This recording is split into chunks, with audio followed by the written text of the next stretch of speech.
All right, we live. We live. So, What's up, guys? what's going on, everybody? So, I got my good friend slash business gym fitness mentor in the building with us, Mr. Charles Hamilton. He's a national level competitive bodybuilder, entrepreneur, friend. He's all these things to me and to many others. He's an inspiration to his community. And I wanted to have him on to kind of give some perspective on not only bodybuilding, but the gym business and give some insight because a lot of people they just think, well, okay, I'm a personal trainer, bodybuilder. Let me start this gym business. But what I've discovered in my career that you have businessmen who start gym businesses who don't really know shit about the gym, and then you have meathead bodybuilders, you know what I mean, who start gym businesses who know shit about business. And Charles to me is kind of the balance between those two. So I talked to him on the phone last night, and he was like really harping on the sacrifice. And that's not something that people don't think about. Steven can attest to this too. He's successful in his business endeavors. Is the sacrifice that's necessary to be successful in business, just like the sacrifice is necessary to be successful in bodybuilding. And so I wanted to have him on and kind of talk to you all, the viewership, the kingdom, to see if we can't get some value out of this, which I know we will.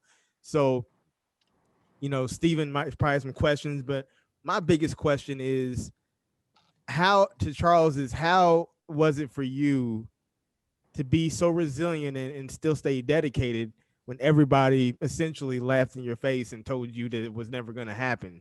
I mean, I want you to even get into like the loan process where you were talking to your local government, and then they were bullshitting you. They withdrawing everything, taking the whole year when it shouldn't have been a week, and laughing at your face when they told you all these things. So you kind of speak on that.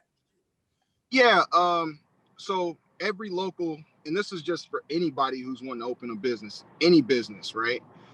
Any business that you want to open, you have a chamber of commerce in any city that you live in, and the state funds these local offices at your location wherever you stay. So go to the chamber and they will help you. I don't want to go into all of it, but go to the chamber. If you're interested in business, you should know to go to any chamber of commerce in your local area, and they'll help you fill out papers to get loans from the city. These loans are so low on interest right now because of COVID. They're basically giving money for free. Like you got to pay it back, but you're talking about a 0 interest loan on 20 years. You know what I'm saying? If you take out a loan for, say, you need $60,000, your monthly payment literally is like $100 a month. You know what I'm saying? Like that's nothing. You know what I mean? Like it's going to be extremely low. There's also facade grants. There's like and this isn't a grant that you don't have to pay back. This is a type of grant where if you got 20 grand and you want to put around your building, make it nice, new windows, whatever, they'll match it. These are grants that type of grant you need to know about as well. I didn't get that grant. I didn't get any of those grants. Reason being, for whatever reason, they didn't like my plan. They didn't like me. That's not how it's supposed to go, and it doesn't go like that for most people. Because I came in and my business was so to them in their mind. And you're going to find this with anything you do. When you tell people about what you want to do, they can't fathom it. They're like, well, how are you going to do that? Because I know a kid, these are older people. I know my son wouldn't be able to do that. I know my daughter wouldn't be able to do that. How are you coming from nothing why do you think that this is going to work?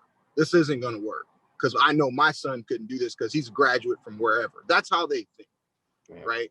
So the perseverance came from the fact that they told me no. Like when someone tells you no, that doesn't in the bank will do this too. They'll tell you no, and you've got to have something in you to where you got to go back if you have to fix your business plan 100 times. They probably thought I was nuts. I think they probably did think I was somewhat kind of crazy because I literally went back, changed my business plan back and forth. And it got to a point where I could tell they were exhausted. They're like, what? Why does this dude keep coming back? Then finally, I got a bank. I got to talk to a young kid. The only thing he told me was go find a building. These are huge. This information is huge. Go find a building. All right. If you can find a building, we can borrow against the building now, because now we have collateral. See, they don't tell you that at the bank. Some because they don't want you to know this information, and they don't tell you this at the city. My where I'm from, they didn't tell me this. I had to find all this out within 2 years of getting my business started. Had they told me it's the first day, I would have had my business 2 years ago. See what I'm saying? So these are huge little tidbits of information people don't know. Go get a building, borrow against the building. That and but you got to remember, you also have to find a building that's in an up and coming area, or in a, our situation here in Evansville, it's called the Promise Zone. Any revitalization zone area that you can, profit off of. Find a building. If the appraisal comes back, like my appraiser, I bought my building for $300,000. That's why I said, the guy that borrowed all that money, he's paying $25,000. That's crazy. Yeah, we were talking about earlier. So let me talk about that real quick. I want to see. All right, so look, check it out. So I have a friend. You know what I mean? I have a friend of mine. I'm not gonna name any names. And he competes and everything, and he started a gym business. How he got this amount of money, I have no idea. But he borrowed $750,000, which I don't know if he's building the next Venice Gold's Gym. I don't know, what that looks like. I don't know what you could possibly do with that, amount of money. But, I think it's common knowledge. And once you get a loan, you got to eventually pay that back. So, but not only that, but, he's leasing it. He's leasing the building. So that means he does not own that building. So now, his lease payment is obscene. So just I have quite a bit, of big business acumen for other ventures that I've started, and I went to school for business and stuff like that. But to me, that sounds crazy. So I wanted to get Charles's opinion on that, you know what I mean, and kind of speak on, I don't know, your opinion on that. Like, what do you think about that, as far as his decision to take that amount of money to start a gym? Well, it sounds like he didn't do a lot of research, and I was forced to do a lot of research, right? I would have been in that same situation had I not lucked out. But I also, for instance, I was going to lease this building off of Green River Road. Now, Green River Road is one of the busiest road in Evansville. It's where the mall is. It's where everything we have is. It literally, there's a building that literally sat next to GD Ritzy's and right across from the mall. And you could see it. It'd be perfect spot for a gym. Now, they wanted $10,000 a month to lease. Over 10 years, it's $1 million. That's insane. Like, you don't do something that crazy, because at the end of the day, you gotta pay the lease. The lease is if that's the lowest payment you have, you're good. Like, you gotta remember, you got equipment you gotta get, and what's gonna make your gym any different, right? So I was gonna go that route, but I just found there was more value into actually buying a location. There's nothing like buying land. There's nothing like buying a piece of property.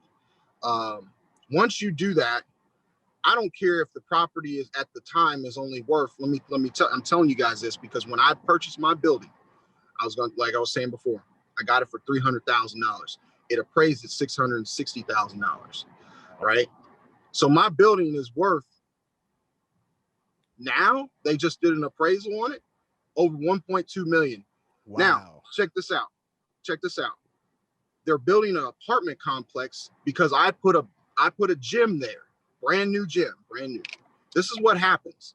It's called regentrification. So in that area, it was low income. It was just not a good area at the time. North Main Street of Evansville. I grew up in that area when I was a kid. It's not bad. It's ran down. So they're trying to revitalize it, right? That's why I said revitalization zone.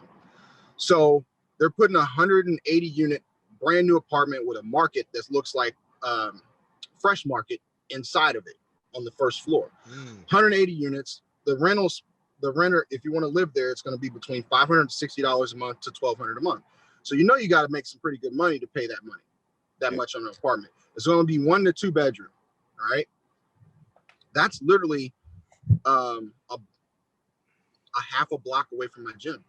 Wow. Like literally, you walk out of those apartments, you turn right, you're at my gym. So when they did that, when it's done, the bank told me your building now will be worth $3 million. Wow. After they build that. That's crazy. So the guy that you're talking about is going to lease for $225,000, whatever it was. But he's literally burning that money, just putting it in the incinerator every month. That's a lot of money to burn. When I just told you it now, check this out, Larry. If 5 years from now, I'm out of the gym game, I sell my gym. You know what I have to sell it for? What's that? $3 million that I bought some for $300,000. Right. You know what I'm saying? Right. I made more.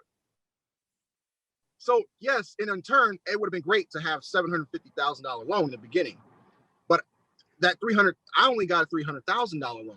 So that means, guys, I had to build it slowly. That's why I said there's a sacrifice. You got to build it slowly. You got to live off of $14,000 every year for the next 2 years. Can you do that? Yeah, I got this far, you know.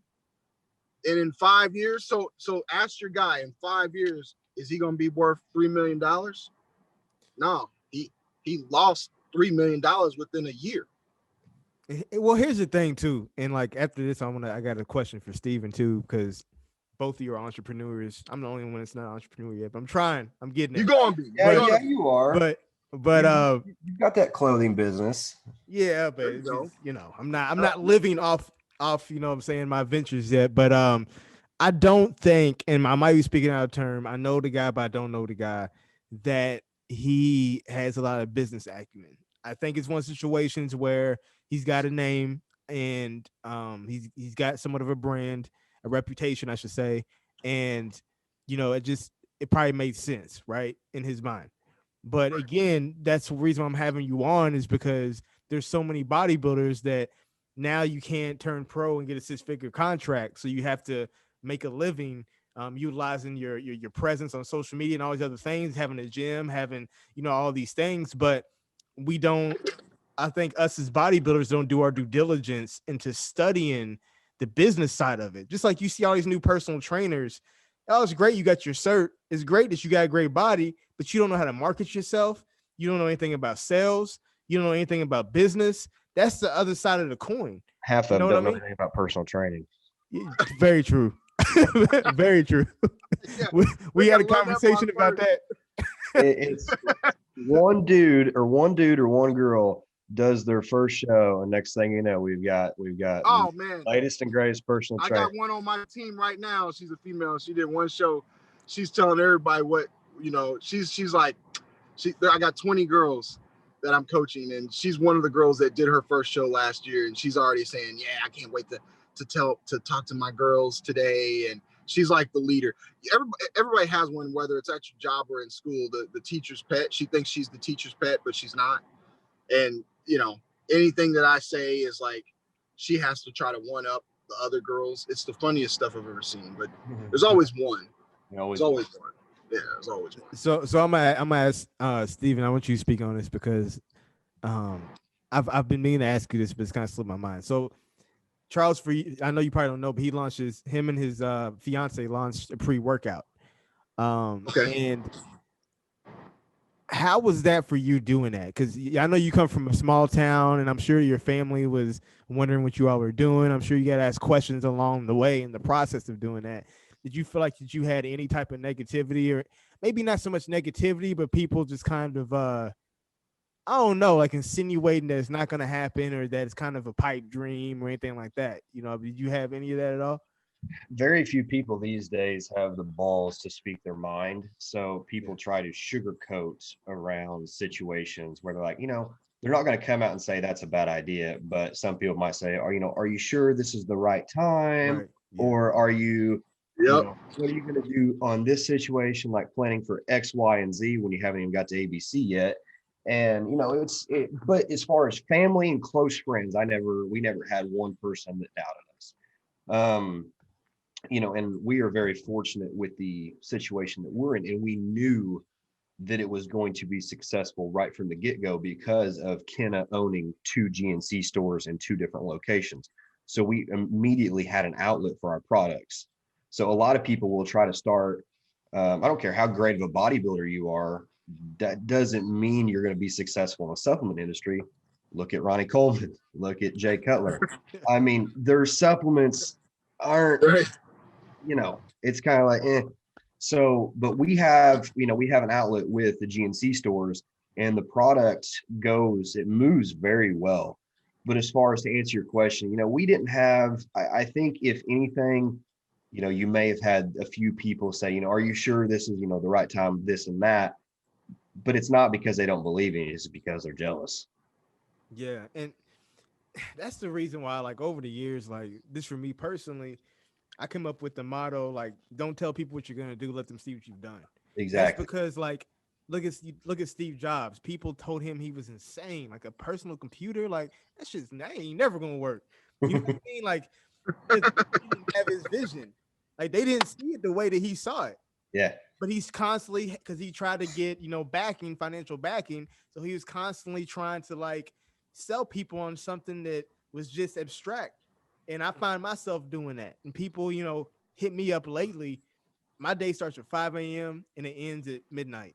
Because when I get off work, around 6, I come home, eat my pre-workout meal, go to the gym, get at the gym around 8:30, come back home, clean up, eat. Then I grind for myself until from that amount of time until midnight, whether it's editing these podcasts, my vlogs, whatever, planning for the next move. So, I had people hitting me up like, yo, how come you're not getting back with me? I want to hang out. I want to do this. And I'm trying to tell them I can't because I'm grinding. Well, what does that mean? What are you grinding? I'm an aspiring entrepreneur. What are you trying with business? And I'm trying to break it down what I'm doing and it doesn't compute. So therefore they kind of like nonchalantly like write it off. And then I find myself trying to sell my idea to them. You know how, like, all right, you be dating a girl, right? Y'all kicking it, right? You're not even like official, and then she be questioning where you've been at, and you find yourself explaining yourself when you shouldn't have to explain yourself. And you're like, why am I explaining myself right now? I mean, we're not even. That's kind of how it is. It's the same thing. I find myself damn near giving them my business plan because I feel like I have to justify my motives the way I move, and really, I don't have to explain myself to anybody. That's normal though. I did that, and you get to a point where, and now I don't have to do it, right? Because it's done. But I know exactly what you mean. Like, you try to tell people, they not understanding, and you're like I was telling you yesterday. Like, I ran into the best feeling in the world now is uh, telling people or talking to people. Also, Stephen, on this, talking to people who literally doubted you, and they actually have the balls enough to tell you. They're like, yo, man, I didn't think that was, you came up to us and told us, I didn't think it was going to work. And now I look at it, I'm like, this is, you not only told, like, it made it happen, but to them, it is the coolest thing in the world to see this gym that I already had in my mind that it was there, right? I'm sitting here like, damn, thanks. I don't even know what to say anymore. Like, I don't even know what to say other than, so when people compliment the gym, I'm like, yeah, thanks. It's not even to the, it's almost like, yeah, I knew it was going to happen, but Yeah. You didn't know it was going to happen. You didn't think it was going to look like this. So to have the best, I would say the best looking gym in town with the least amount of resources, as far as, you know, money is always number one when you open a business. The more money, the better. But it also matters where you put that money, and where you have that money. You know this, Stephen, where, you got to put that money in the right spot. If you don't, you're going to be hurt. But that's the best feeling in the world, man. So you're going to explain yourself, Larry, to everybody, bro. That's just because it's just passion, right? If you stop doing that, the passion not necessarily made, you may be like, man, I'm just tired of telling people. But I got to that point, man. Like, especially when you have a bad day, like with the bank or whatever, and they tell you no, and then you run into somebody, and I don't even really want to talk. I just talked to like the bank about this, and they telling me no. Yeah. It's like, you know what I mean? It's Mhm. like I just talked to like 5 no's, and I had to say the same thing 5 times. Yep. You know what I mean? Like, Mhm. I know exactly what you're talking about. And then once you get to that point, though, you always got to find, like I said, a nugget of hope. Got me going. I didn't have a person cheering me on. I had my boy I told you about. He was there with me, but it wasn't like he was calling me every day like, yo, let's go. I was already there. I was already at Starbucks. I could tell you on my schedule because I did it so much. I literally would get up at 5 in the morning. I had 3 clients. I get up in the morning. I would train Chad, who also has a business. He has Turpin's Painting. So of course, when I opened my business or got my building, he painted. He did the build out for the paint. So I hooked him up. He hooked me up. I had another client after him, Colleen, and then I also had another guy that I trained, Sean Harris. Now those 3 clients paid me $4,000 every 2 months. That's how I got the 14,000 every year, yearly. Like that's how I lived off of those 3 clients for 3 months or for 2 years. Wow. So those particular clients are huge. So you do anything you can for those people. But that was my schedule. And then I went to Starbucks. After I would train Colleen, I would go to Starbucks at like 7 in the morning. Then after Starbucks at noon, because it get real cold in there. I don't know why it's so cold in Starbucks. I would leave Starbucks, go train Sean, leave his house and go to Barnes & Noble and be back on my business plan until they close at 9 o'clock. And then I would go to the building and go to sleep in that cold ass building with no heat in there. I did that. It's Wow. just like that. I want to show everybody, I've only done this a handful of times, so bear with me, but I want to show everybody your gym. So what I'm going to do is I'm going to share the screen so they could see. All right, cool. All right, Yeah, cool. So, all right, so this is the video that Charles sent me of his gym. Let me tell you, man, I ain't gonna lie to you. This ain't even my shit, right? I'm watching this video. I bullshit you not. Like I got emotional because I'm just like, damn, I couldn't even imagine like just being able to do a walkthrough at my own gym. Like it was crazy. But I'm gonna show you because it's really nice. So here's the video that you sent me last night. Okay. So you can kind of, I guess, speak on this a little bit as you're Yeah. giving the tour. So it's 4 floors. Right now I had the sacrifices. I had to just open 2 floors because that's all I could afford. And right now the equipment is limited, right? But I cared more about the aesthetics because I was like, how am I going to be different? That was the one thing the city kept saying. Well, how are you going to be better than the Y? How are you going to be better than all these other gyms in town? And I was like, dude, it is, you'll see. And so you can't see right now. I don't think I have a video up where I look at the ceiling, but the ceilings are all black. It's all blacked out. It's like a club atmosphere. And so when you come in, it's literally, the music is really, really loud. It feels like a club, but there's nothing like it. There's nothing like it you'd have to go to Chicago to kind of get a similar feel of it. It's crazy. It's crazy. When I look at it every day and I'm like, I still kind of like, because you've been planning on it for two years. It's like, then when it finally happens, because people are like, have you ever had your wow moment? I'm like, no, I haven't. I'm still working. I think I think I'll have my wow moment when I don't have to be there every day. But real quick, I want to just say something that, off of a previous conversation as we're looking at this gym. Yeah, like, go ahead. dude, it's mad impressive that you set yourself up for every situation. Maybe you knew it at the time, maybe you didn't, but with you purchasing your building in it now, or it's going to be worth $3 million off a $300,000 investment. Even if your gym tanks, you win. Yeah. That's so smart. Like, why doesn't, it's simple too. Like, I don't understand why people don't do that all the time. I mean, I can tell you why. Because so every gym in town, Larry, you'll laugh at this. Every gym in town doesn't even do social media like I do. If you go on or look at my website and look at their website, we're about and to you can compare my website. Just You can compare my website. Just real quick, I don't mean to cut you off, but everybody, if you go follow him, man. Go follow Charles Hamilton. Here's his IG information. Go follow him. Go support him. Here's your social media. As you can see, like this is when I met him. You know what I mean? Like I was just like, what in the and like he was like, I was getting ready for my first show at the time. This is a real quick backstory. I was getting ready for it's like 2014. And I'm working at Planet Fitness, I'm walking around like my shit don't stink. I'm the only bodybuilder in there and shit. And I knew all the women and shit like that. So then this dude walks in the door and I'm just like, who the hell is this? Look, I'm a trainer, right? So I'm like, I'm not like, a high level. Planet Fitness usually has one trainer. So I was the trainer at Planet Fitness, right? He walks in. So not only did he look like this, but he was like an assistant GM too. I'm like, ain't this some shit?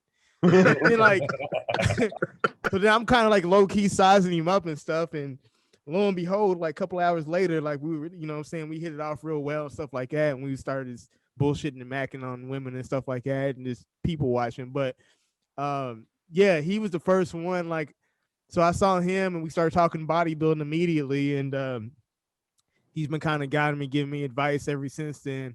And to see, even back then, he was talking and hitting around and opening the facility. And this was back in 2014. And to see his dream come true, like to this level, to this extent, is just crazy. Because, you have people who open up facilities, but you don't see people open up an establishment like him and have a backstory like he does and struggle and sacrifice like he did.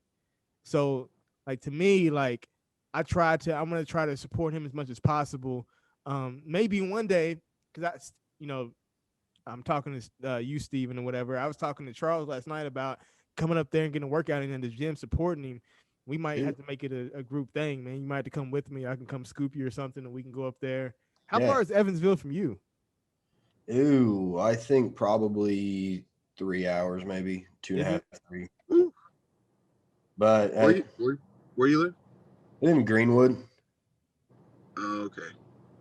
Yeah, it may be 3 hours.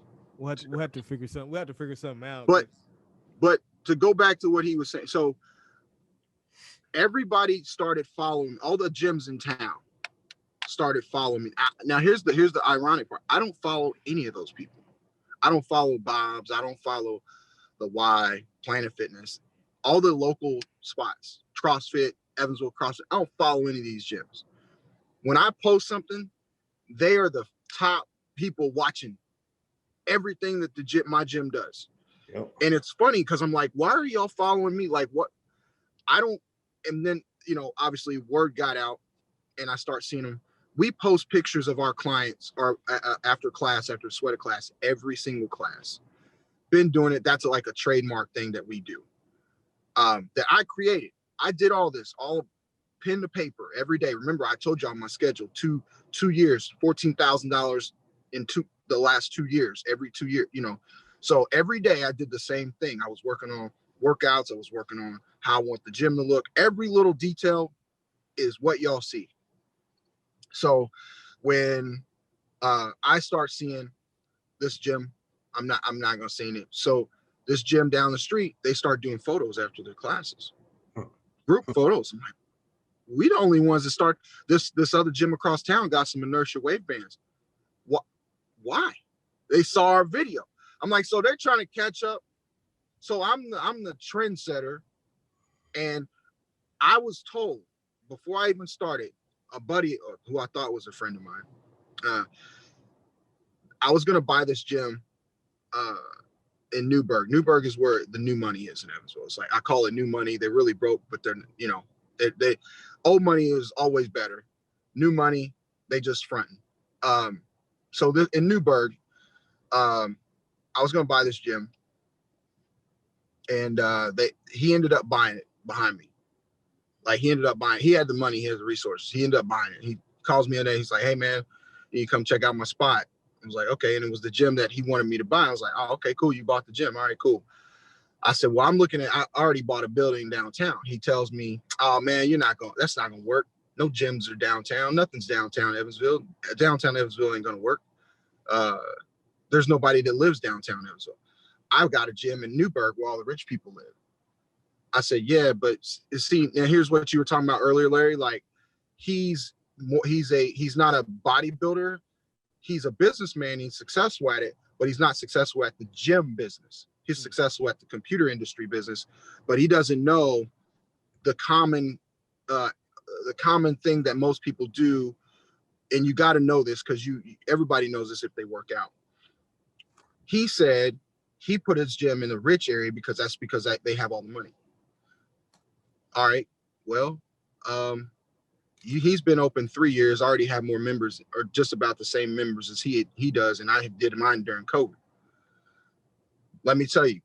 So he said it wouldn't work in downtown Evansville, and I said, "Well, why do you think that?" He said, "Well, because there's nobody that lives downtown Evansville that's they all go to Newburgh or they go to East Side or the West Side of Evansville." I said, "Okay, but where do they all work? Where all these rich people work? Downtown." Okay. "Oh, okay. So where do you think they're going to go after work?" "They're going to go to the gym that's close by their house." I said, "No. See, what I do know is what they do is after they get done working or on their way to work, they go to the gym. Yeah, they don't, true. Once they get home, they're done. They're not coming back out." Yep. So I said, so I build the gym closer to the job. So when they leave work, they go straight to the gym. You see what I'm saying? He was already thinking, "Oh, when I got to do it." You build something close to somebody's house, they're more likely just going to go home. Yeah, it's true. It's right by their house. It's right by their house. People travel for gyms. Like, people travel for gyms. I spent 2 years driving 45 minutes to a gym just because it was the best one that I could find. I had one 5 minutes down 2 minutes from my house, but I drove 40 minutes because I wanted the best.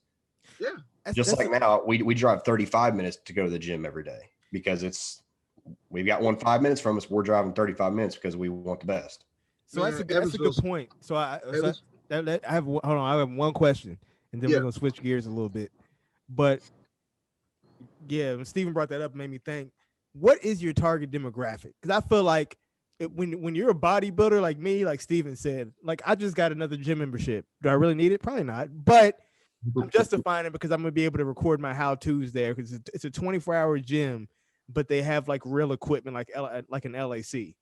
So right. I'm going to go like at a weird hour to set my tripod up and do how-tos, but I like going to different gyms. I like traveling sometimes to go into different gyms way out, but I feel like that's more of a bodybuilder-esque type thing. I feel like the normal everyday person, they want to go to, like you said, a gym that is probably closer to their job because once they get home, they're done. Opposed to like us, that's what I look forward to doing from the time I wake up. Period. Like, I'm at work all day, like thinking about going to the gym. I don't care how far I have to drive. I don't care what the weather's like. You know what I mean? So let me tell you, Larry, real quick. And you're right. We are like that, but we aren't the majority. You've got to, and this is why bodybuilders who open gyms get into trouble with making it, because they think like a bodybuilder. They only want bodybuilders to come to their gym. Problem is, there's only like less than 2% right. of the people or population. Like, so I found a way to cater and put them all in one building. They just don't even know that they're there because the lighting is so low lit. You're gonna see a couple big guys eventually, come through there. But if I built my business based on the people that I worked out with, like I told you last night, they don't even want to come to my gym to look at it because they're mad that I opened up a gym. Yep. You know what I mean? That they hate the fact that, man, how did you open up a gym? that I don't even want that in my building. I want positivity in my gym. So if I get a few bodybuilders, which they'll eventually come over, because all the other gyms are going to be, everybody's going to be like, why you go there, you know? So the demographic between my like what you need to target is 26 to around 65. 26 to 65. The reason I say that is because those types of people in between that age group, my gym membership is eventually $60 and 100, and I think if you want the unlimited where you can do everything, it's like $180 a month, right? Majority of the people, that's a lot of money, it sounds like, right? But I'm kidding. I'm not kidding you. I'd say 90% of my members pay $180 a month. Wow.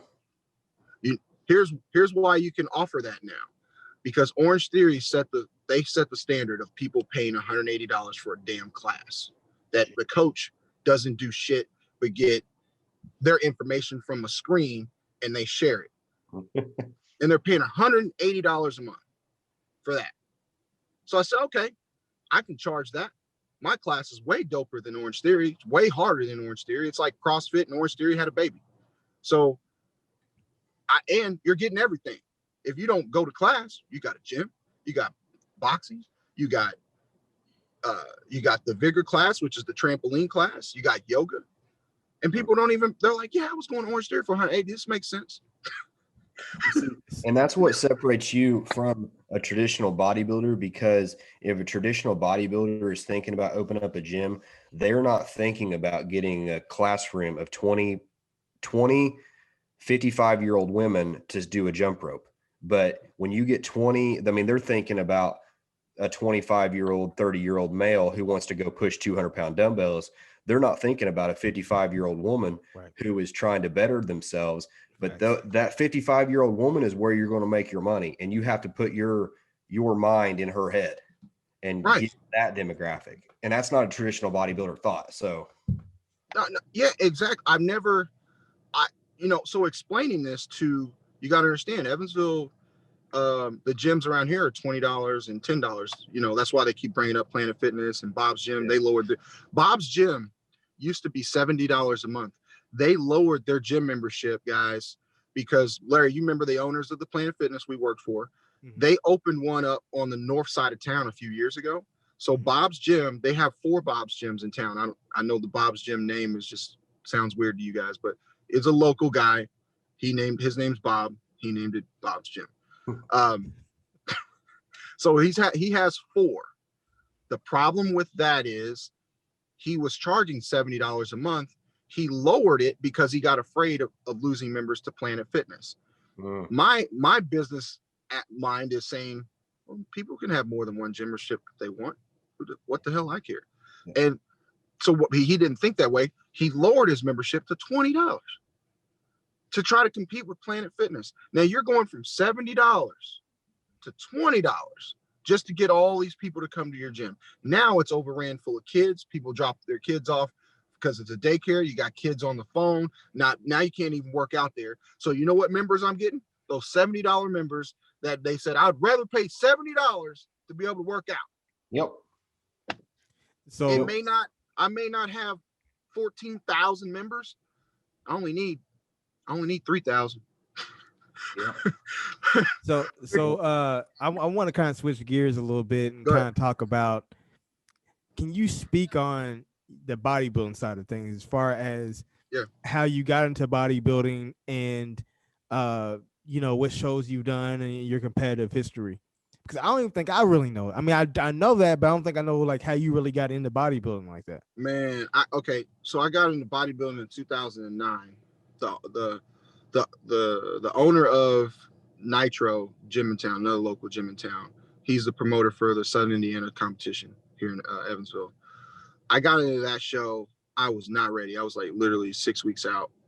I only did it prep for 6 weeks, and I probably look like I'll look right now, barely, not bodybuilder ready. And I got on that stage, man, and got laughed at, and people were like, joking. I was like, I didn't even know, bro. Like, I didn't know nothing about the the supplements, the gear, none of that. So I said, okay. So the next year, I'm just very, very one of those people, like there's something in me. Like if you tell me I can't do something, I'm gonna come back. So the following year I came back and won overall.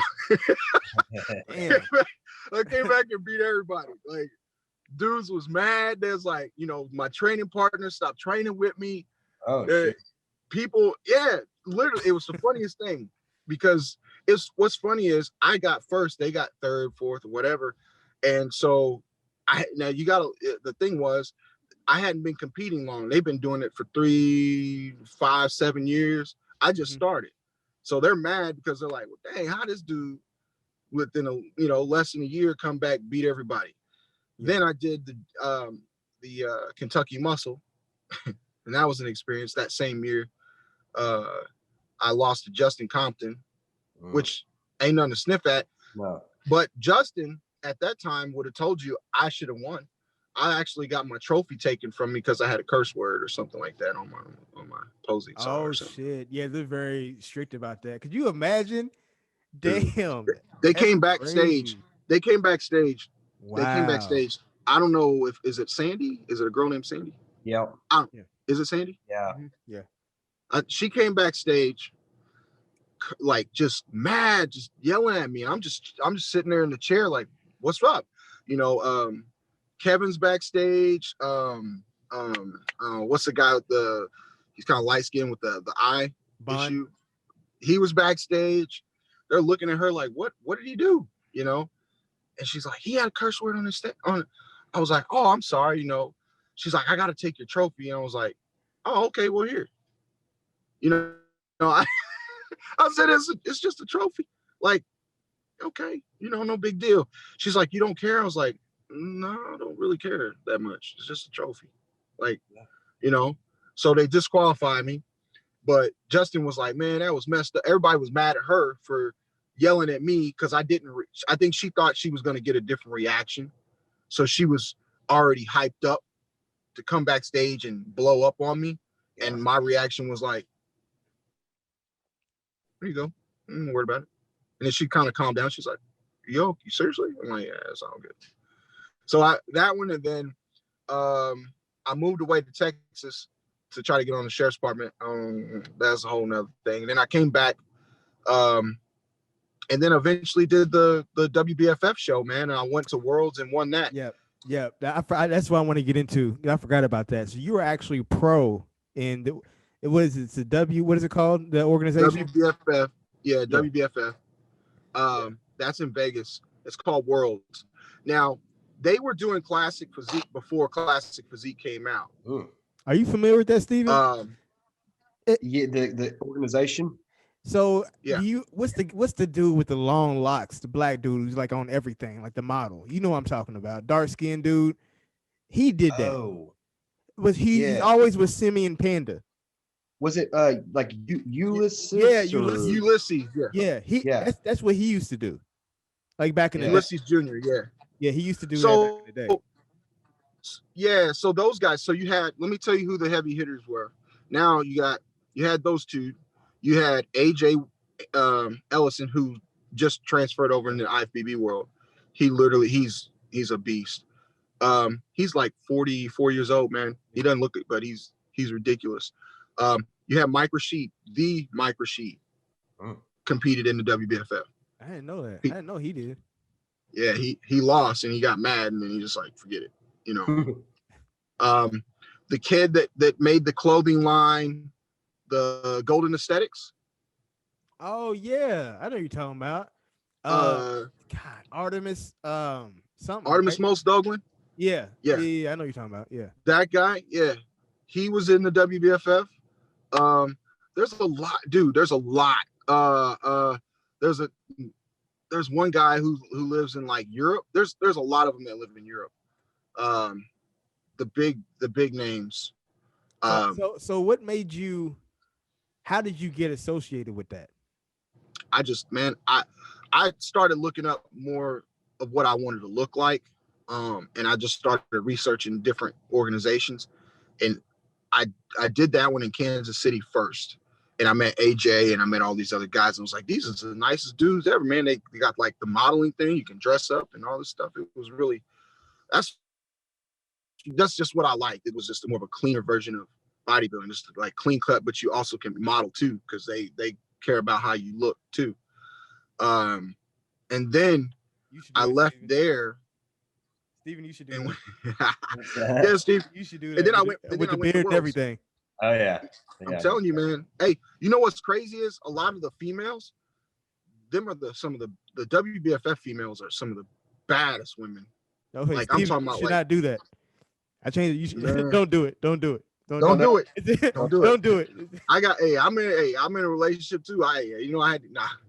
But seriously though, like I'm talking about like the conditioning. It's almost like they're I want to say it's almost like they're supermodels, but they're just extremely fit. They don't look like the girls that are in the IFBB. They get to past the physique stage, right? Mm-hmm. Like I think a lot of the IFBB and the NPC took a lot of the WBFF low key. Like they took a lot of the looks and the standards, because the WBFF, they didn't have women's bodybuilding. They didn't have any women looking. They all looked like Shanika Grant, just beautiful and aesthetic. And if they get to that level, and then you have the like figure girls, but they weren't doing figure poses. They were doing like dressing up in like costumes and stuff. It was just different. Yeah, I've seen some of that. You've seen it, yeah. It's just different. Yeah, like wearing like angel wings and stuff like that. And feathers. Yeah, now that the girl that won the angel wing, yeah, she was. Yeah, so it was like cosplay, kind of. Yeah. Kind of. So what made you? I'm just bullshit. But what made you transition from that back to the NPC? Well, they offered. Steven, if you have any questions, feel free. I'm just kind of winging it. Yeah, they offered classic physique, and then because I knew what was going to happen, I already knew what was going to happen. And it was like they're the biggest. You know what I mean? Like that's the NFL, and the WBFF is more like semi-pro. You know what I mean? Like it was CFL. Yeah, CFL. There you go. There you go. Yeah. So I was like, no.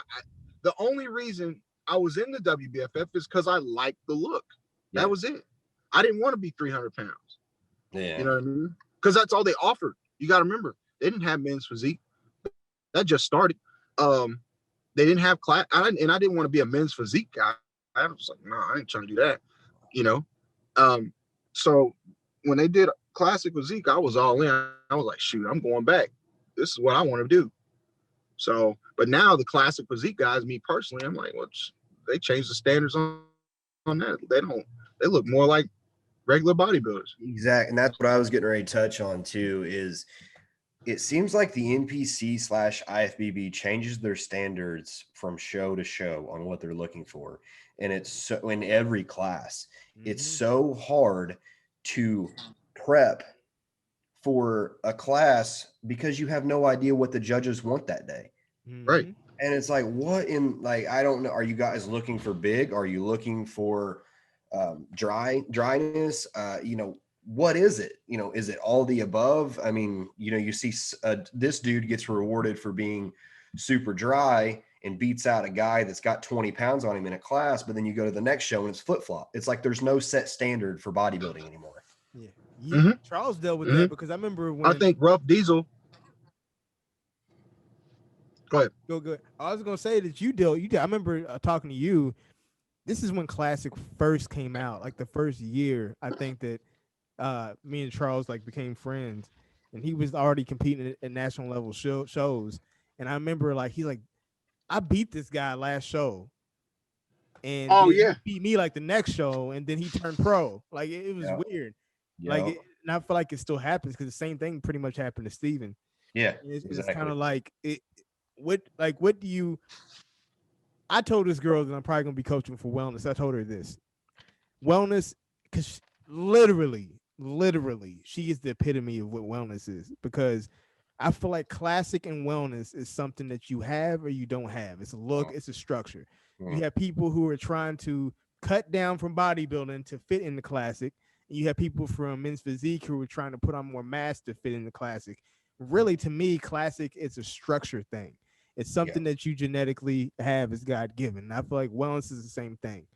So I have a problem with that. I think they need to get their shit together as far as that's concerned. But the next problem I have is weigh us or take our height at the beginning of the year. And that's what it is. Because I've been in the, as many shows as I have, I get damn near a different height every damn time. So then I don't know where, like, how do you train for that? Because classics by height and by weight. So that makes a difference for me. Because you know what I mean? So it's like, you should they should height you, give you a card. It's like an NPC card, or put it on your NPC card with your height. That's your height at every single show.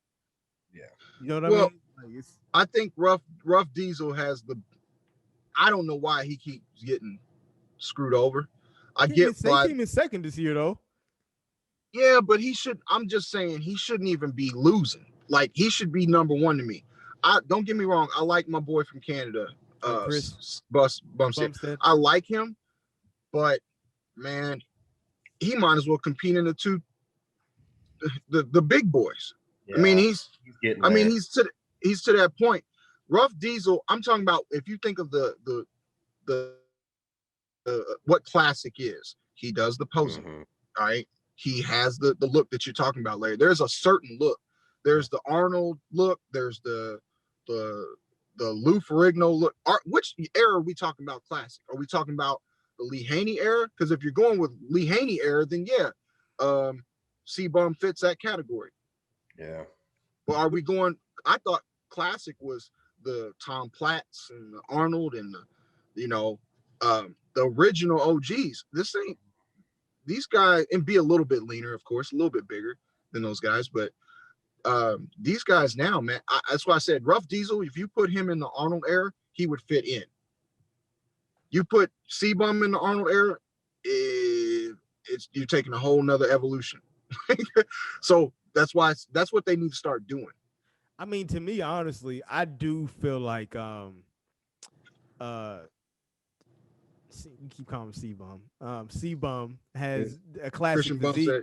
I do feel like he has classic lines. Don't get me wrong, I really do. I think that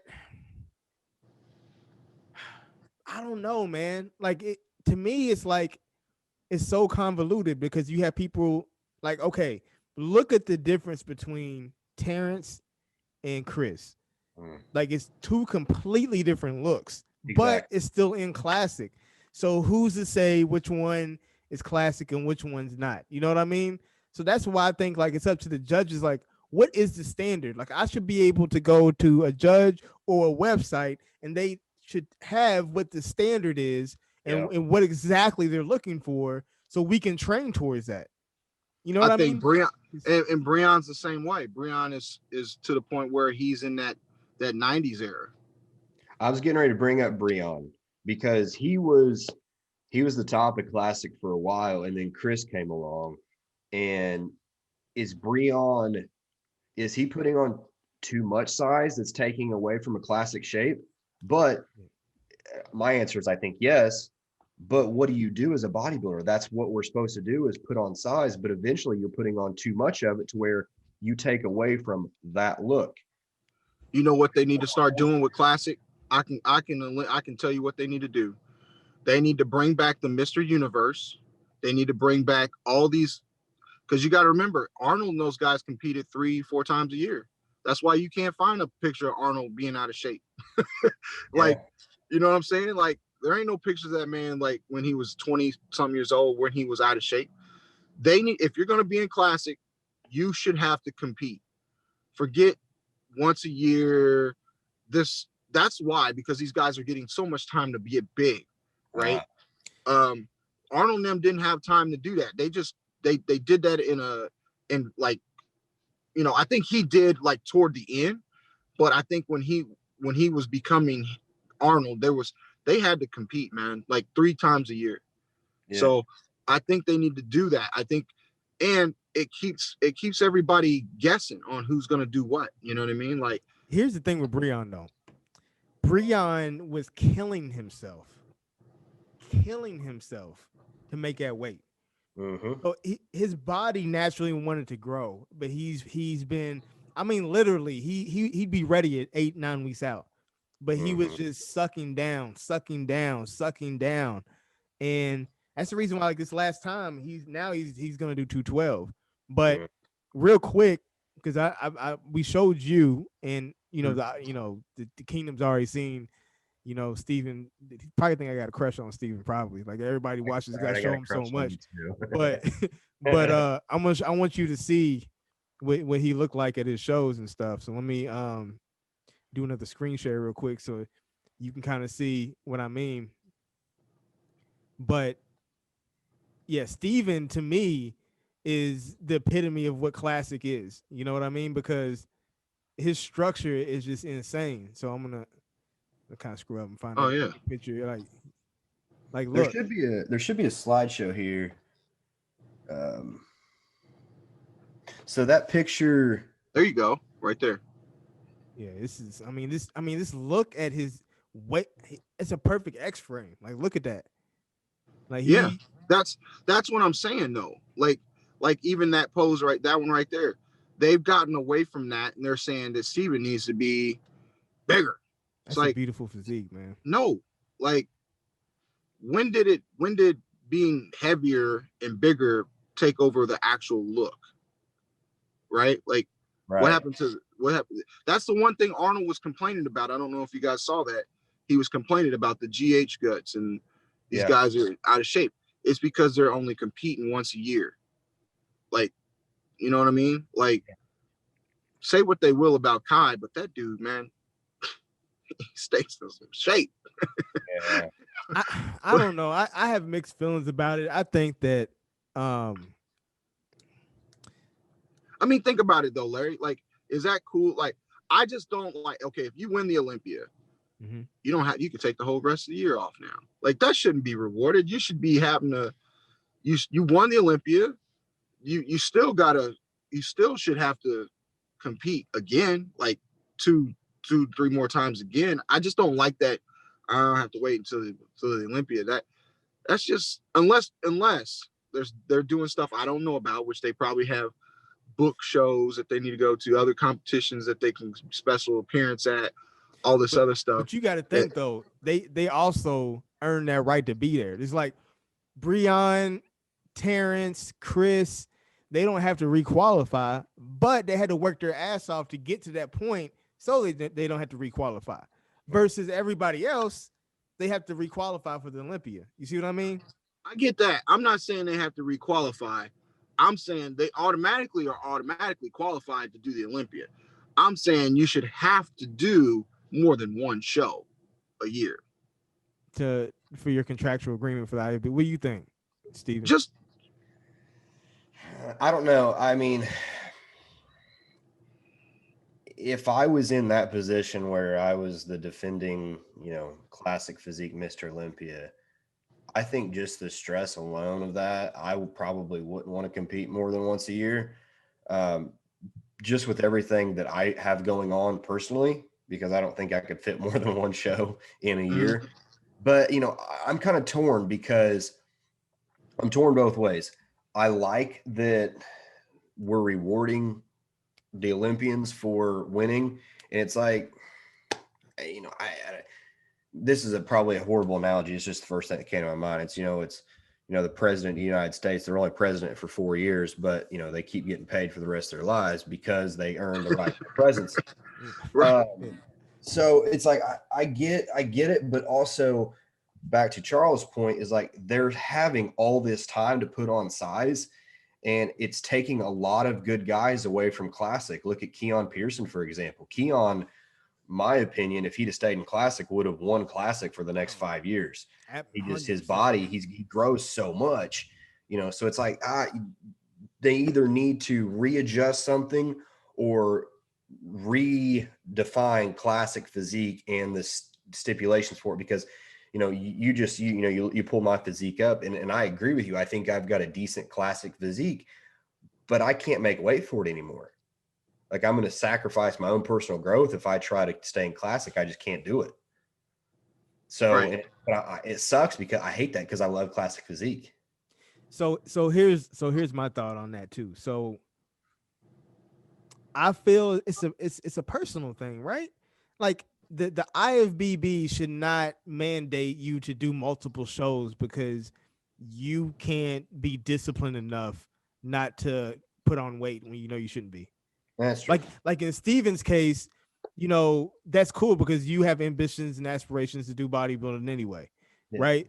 But like as far as like doing it just so people don't get too big, like my boss at work doesn't like have an extra alarm to make sure that I wake up so I get to work.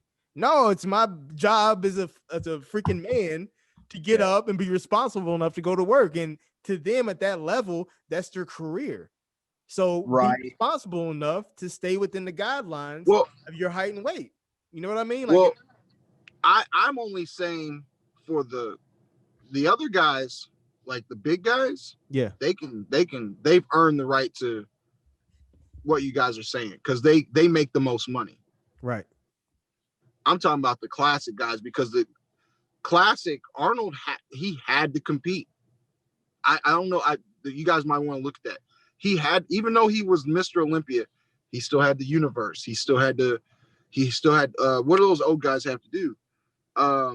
There was at least 3 shows that they had to do. I know he had to do universe, but that one didn't matter. He was like, you know what? It mattered, but it didn't matter as much to him as the Olympia. There was one more. There was the universe, there's Olympian, and there was one more. And I can't remember what that last one, the name of it was, because you see it in Pumping Iron. How about, that's what I'm talking about. Well, how about they do that? How about they have 3 shows that these guys that we all know? You get what I mean? Yeah. Like, if they did that, they kind of do though. Like if you think about it, they got the Arnold, they got the New York Pro, then they have the Olympia. Like those are like the top. I mean, it's not mandated that you do those shows, but those are kind of like, the shows that everybody really, the prestige. The Arnold is definitely one of them, but you have to be invited to do that. Exactly. Like, yeah. I don't like that. I don't like the fact you have to be invited to do that. Like that should be something. I agree with you on that. I agree with you. That's like, because he's gonna only pick like certain ones, like the top 10 guys or who they think the top 10 guys are. You could be a new and up and coming guy. Well, and let's be real. Most of these guys that are competing at the Olympia in December don't want to take a month off, especially after women. We all know how much gear they run, and they don't want to take a month off and then start prep right back in January for a March show. That's true. Yeah. Like it's a health standpoint of this, but back in Arnold's day, people weren't running as much gear, so I'm assuming that's why a lot of big name guys don't do the Arnold is because of a health aspect. Okay, that's actually a fantastic segue. Do you think, because I know we know like Dorian, he admittedly said that he didn't really take more than 500. Flex Wheeler in his book, he took around 500 tests. But I feel like, and obviously everybody's bigger nowadays than back in the 90s, it's obvious. But do you think a majority of pros do? Like because you have like a gram, you have some take 2 grams. I mean, you have pros that take, I know men's physique competitors is taking a gram of tren in prep. Right. Right. That's like, so that's crazy. Right. So it's like, for what? That's my question. That's why I'm asking you all. Like, it's not necessarily. The problem is they think more is better. Oh. That's not necessarily true. We all know time. You got to give your body time in reps. And, repetition, right? That's what I've learned, that's everything. That's key to everything that you do, whether it's basketball, football, no matter what it is in any sport, it's reps. Mm-hmm. If you don't get the reps in, your muscles aren't going to grow. If you don't get the reps in, that's why Tom Brady's a beast, because he's got all these reps, man. Timing. So just reps. It's all about the reps. I don't think these guys are. That's why the muscles is not so, like these new guys coming up really fast. The maturity's not there. Yeah, it's all about them reps. I think part of it too is you've got too many blindless followers in the form of clients, and you don't have enough intelligent coaches. So coaches these days will have one really good looking guy that has fantastic genetics, and then the next thing you know, he does a show, wins it, whatever, turns pro, goes to Olympia, whatever. But then you've got 50, 21, 22-year-old kids who's like, oh, this coach made this guy an Olympian, so I'm going to him. Well, in reality, this coach, he's smart, but he doesn't really know 50 different body types. He just got lucky with one dude. Right. So then in turn, these coaches turn to abnormally amount of drugs to pump into these kids to make them look like a bodybuilder. And that's why I think went down this vicious cycle of all these drugs that bodybuilders are now using way more than they need to be. With no blood charts, no history on what this person's family history is on, liver enzyme, none of that. Like, no panels ran, nothing. Hey, actually, you were the one that told me about that. Charles is the one that got me hip to like getting blood work done. Yeah, this is like, I remember that now. Yeah, I remember man. On the phone with him, and you know what? You were the one to tell me. I remember, like I was in prep for the Southern Indiana Classic, and I was like, I got Winnie, but I got liquid Winnie. Mm. If you've ever pinned liquid Winnie, holy shit, that is terrible. Like your shit will lump up, it will hurt, and I remember calling him like, I can't do this. Like, I cannot do this every day. And he's like, what do you do? What are you taking? I'm like, Winnie. He's like, is it liquid? I'm like, yeah. He goes, you're pinning it? I'm like, yeah. He goes, stop immediately. Don't ever in life do that again. He's like, put it under your tongue. I'm like, put it under my tongue. I'm like, what are you? He's like, trust me, just unscrew the pin. Just take the syringe and it's like a droplets, put it in your tongue. I'm like, you can do that? He starts laughing. He's like, yeah, I had my female competitors do it so you can microdose it. I was like, no shit. But he was the one that kind of got me hip to all that. But I don't know if you remember that. Yeah. Yeah, I was in Atlanta. Yeah. I was like, yeah. So it's tastes horrible. But it tastes horrible, but it's much better than pinning it. Oh my God. I'm like laying there looking at it like damn near in tears. Like, I can't do this anymore. Like, there ain't no way. Like my not even trying to be like whatever. My ass looked like the moon, had so many like lumps and craters in it. Like, I was just like, damn, man. Like, I don't have any other place to put it anymore. Put in some orange juice. Yeah, I couldn't squat. I couldn't do nothing, man. I was miserable. But that reminded me of the story. But no, he got me hip to get my blood work done and all that, making sure I'm healthy and stuff like that. It's important for sure. But shit, man, it's already been over an hour. I know. Yeah, it's very enlightening. Yeah, it's been. Yeah, we got to do this again. Yeah, for sure do it again. But hey, you have any last words, Steven? No, I mean, I just appreciate obviously different type of insights and knowledge within bodybuilding and business. And it's nice when you can find people that have both. And like, kind of what this whole podcast, this episode has been about is bodybuilding and business. But sometimes those two don't mix because you're either one side or another. And I think it's very important to find a happy medium in between the two. And if you can find that perfect combination, obviously it's no secret that bodybuilders have some of the best work ethic. It just sometimes bodybuilders aren't the smartest. So if you can correlate those together, it can be a dangerous thing in a good way. Absolutely. You have anything you want to plug or your website where they can find you, your gym, location, coaching, or anything like that? Charles? Yeah, you can go to Charles Hamilton 2123 on IG, on Instagram, champfit.com. And then, obviously follow me on Charles Hamilton on Facebook, and then go to Champfit on Instagram as well. I'm gonna do that right now. Yeah. All right, everybody. Hey, Charles, I appreciate you, brother. I appreciate Hey, man, we got to do this again. Absolutely. We'll link up, and I'm coming down there to check you out. Sounds good. Okay. Schedule right, and I'm gonna come down and check you out. But yeah, man, like I always say on this podcast, make your next move your best move, and always transcend your kingdom. and we will holler at y'all. Peace. Pleasure, gentlemen. Thanks, guys. Thanks. Thank you.